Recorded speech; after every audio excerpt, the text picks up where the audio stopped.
Most Italian learners struggle with the difference between the imperfetto and the passato prossimo. They both talk about the past, but they work in very different ways. But don't worry, because in this video, I'll show you 5 easy ways to know which tense to use, the most common mistakes to avoid, and some simple ways to remember them so you don't freeze mid-sentence. Pronti? Iniziamo! Let's start with the most common situation that you'll need to use this tense. And once you recognize it, you'll never second guess yourself again. And when you talk about the past in Italian, the real trick is recognizing what type of past you're describing. Let's say you're telling a friend about your day yesterday. You bought a coffee. You drove to work. Each action happened once and it's done.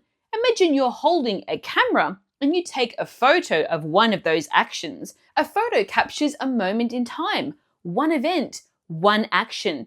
That's exactly what the Passato Prossimo does. It captures a completed event in the past, like a snapshot. So the first way to know which tense to use is, if the action is a single finished event, like a moment captured in a photo, use the Passato Prossimo. Take a look at these examples. Ieri ho mangiato pizza. Yesterday I ate a pizza. Ho visto quel film. I saw that film. Abbiamo visitato Roma. We visited Rome. Each of these describes a completed moment in the past. If in English, you would say something like I ate, I saw, I bought, or we visited, we will usually need the Passato Prossimo in Italian. So just remember, a finished action in the past requires the Passato Prossimo. Enjoying this lesson? Don't let the learning stop here. Make sure you download your free PDF cheat sheet, which includes all these tips in one handy guide. Plus, it also includes a bonus quiz.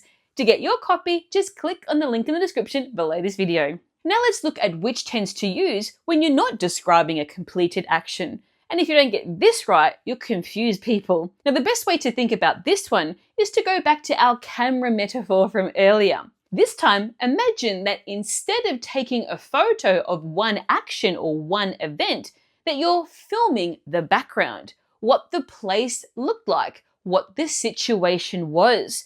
When we film or describe a background setting in Italian, we need to use the imperfetto. So the second way to know which tense to use in Italian is, if you're describing the background of any situation, use the imperfetto. In English, we would say was, and this is our clue that we need to use it. Here are some example sentences. La casa era molto grande. The house was very big. Faceva freddo. It was cold. Il ristorante era pieno. The restaurant was full.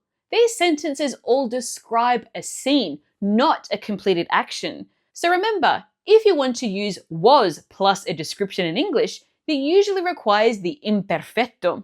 Now this brings us to another common mistake. If you get this wrong, you'll confuse Italians as well. Now let's go back to our camera metaphor once again. We now know that a photo captures a one action or one event, and for that we need to use the Passato Prossimo. And if we film the background of a scene, we need to use the imperfetto.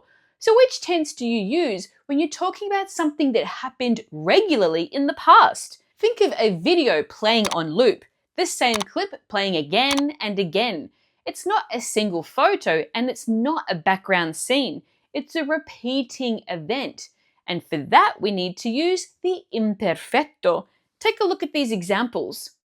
Da bambino giocavo a calcio. As a child, I used to play football. Ogni estate andavamo al mare. Every summer, we used to go to the beach. Mangiavo spesso al ristorante. I often used to eat at restaurants. All of these examples have something in common. We used to do something. That is your trigger for using the imperfetto. So rule number 3 is, if the action happened regularly in the past, not once, but over and over, we use the imperfetto. Are you enjoying this lesson? Don't let the learning stop here. Make sure you download your free PDF cheat sheet, which includes all these tips in one handy guide, plus a bonus quiz. To get your free copy, just click on the link in the description below this video. Now, so far we've seen when to use the imperfetto or the passato prossimo on their own. But what happens when one action interrupts the other and we need to use them in the same sentence? Well, for that, let's go back to our camera metaphor. You're filming a scene once again, and someone is watching TV. And then out of nowhere, drin, the phone rings. When you have two past actions in the same sentence, one ongoing, which is watching TV, and one sudden, such as the phone ringing, the background is the imperfetto, and the interruption is the passato prossimo. In this case, we say Guardavo la TV quando è suonato il telefono. I was watching TV when the phone rang. Here's the easiest way to think about it. The word quando, when, is the clue. What comes before it is usually the background action, the imperfetto. What comes after it is usually the interrupting action, the passato prossimo. So here's your fourth tip. We use the imperfetto for background actions and the passato prossimo for the action that interrupts it. Here are some more examples. Studiavo quando è arrivato Marco. I was studying when Marco arrived. Camminavamo nel parco quando ha iniziato a piovere. We were walking in the park when it started to rain. Next, I'm going to show you that sometimes you don't even need to think about the rules because there are certain words in Italian that act like signposts. The moment you spot them, they'll point you straight to the correct tense to use. For example, when you see words like Sempre, always, spesso, often, ogni, every, di solito, usually, normalmente, normally, tutti i giorni, i mesi, gli anni, every day, month, year, da piccolo, da bambino. as a child. These are your clues that you're talking about a habit, something that happened repeatedly, not a one-off event. And you already know what that means, right?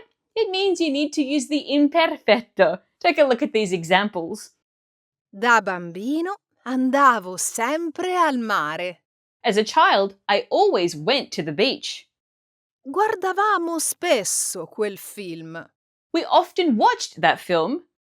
Tutti gli anni andavamo almeno un mese al mare. Every year, we used to go to the seaside for at least a month. But when you see words like these, Ieri, yesterday, la settimana scorsa, il mese scorso, l'anno scorso, last week, last month, last year, l'altro giorno, the other day, 2 giorni fa, 2 days ago, nel 2020. in 2020. These point to a specific moment or action that's completed. That's when we use the passato prossimo. Take a look at these examples. Ieri ho visto Maria. Yesterday, I saw Maria. La settimana scorsa siamo andati a Firenze. Last week, we went to Florence. L'altro giorno ho perso le chiavi. The other day, I lost my keys. So rule number 5 is look out for certain words that tell you if something happened once or regularly. Are you enjoying this lesson? Don't let the learning stop here. Make sure you download your free PDF cheat sheet, which includes all of these tips in one handy guide. Plus it includes a bonus quiz. To get your free copy, just click on the link in the description below this video. Now I'm going to share with you some common fixed Italian expressions that naturally go with one tense and not the other, and will save you a lot of guesswork. The best strategy is to learn these as chunks, as set units. For example, these phrases always go with the imperfetto. Quando ero piccolo, piccola. When I was little, Quando ero giovane. when I was young, Da ragazzo, ragazza. as a boy, girl, Ai miei tempi. in my day. On the other hand, these phrases always go with the passato prossimo. Take a look. Una volta. Once, one time. Un giorno. One day. Poco fa. A little while ago.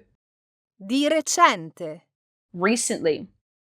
Now, even though you now know how to use the passato prossimo and the imperfetto, none of this matters if you can't use all 15 Italian tenses. So make sure you watch this video here where I break down how and when to use every Italian tense step by step, so you can follow along in any conversation without feeling like an outsider.